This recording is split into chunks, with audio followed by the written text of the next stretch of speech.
नमस्ते, आप news nation digital देख रहे हैं और मैं हूं सुनैना सिंह। बिहार के राजनीतिक ड्रामे पर पूरे देश की नजर है और इंतजार इस बात का है कि वहां से बड़ी खबर कब आती है। नीतीश कुमार के बीजेपी के साथ हाथ मिलाने का हल्ला जोरों पर है, लेकिन औपचारिक ऐलान का सबको इंतजार है। दावा ये भी किया जा रहा है कि तेजस्वी यादव भी इस जुगत में लगे हैं कि नीतीश कुमार के बिना बहुमत के आंकड़े को कैसे जुटा सकते हैं। लेकिन अहम सवाल ये है कि बिहार विधानसभा चुनाव में करीब 1.5 साल से ज्यादा का समय है। ऐसे में इस उठापटक की क्या जरूरत थी? सियासी जानकार दावा कर रहे हैं कि बीजेपी और नीतीश का टारगेट सिर्फ बिहार विधानसभा नहीं, बल्कि असली टारगेट तो लोकसभा चुनाव है। दरअसल लोकसभा चुनाव में मुश्किल से 2 से 3 महीने का समय बचा है। अनुमान है कि कुछ ही हफ्तों में लोकसभा चुनाव का ऐलान हो सकता है। बीजेपी और नीतीश दोनों पिछली बार की सफलता दोहराना चाहते हैं। साल 2019 के चुनाव में दोनों पार्टियां और लोजपा साथ थी और बिहार में धमाकेदार सफलता हासिल की थी।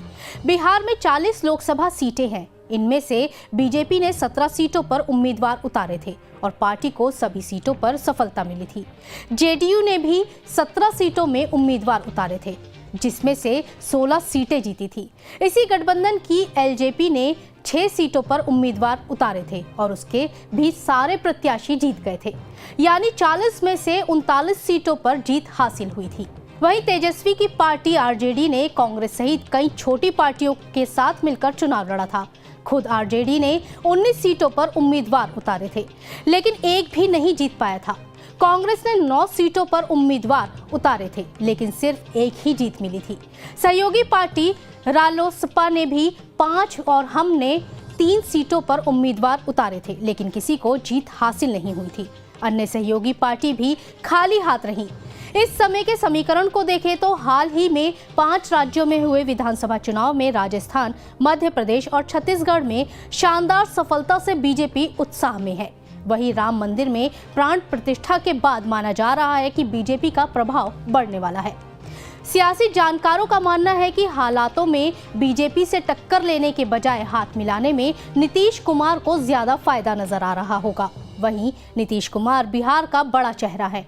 तेजस्वी और नीतीश के साथ रहने से बिहार में बीजेपी को उतनी सीटें हासिल करना मुश्किल होगा जितनी पिछली बार हासिल हुई थी।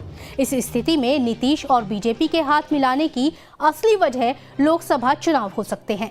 हालांकि अभी तक नीतीश के बीजेपी के साथ जाने का औपचारिक ऐलान नहीं हुआ है और जब तक कोई भी घोषणा नहीं हो जाती, बिहार में कयासबाजी का दौर जारी रहेगा। ये खबर लिखी है हमारे साथी अपूर्व श्रीवास्तव ने। आपकी इस खबर के बारे में क्या राय है, हमें कमेंट सेक्शन में जरूर बताइएगा। देश और दुनिया की तमाम खबरों को जानने के लिए बने रहें न्यूज नेशन के साथ। नमस्ते।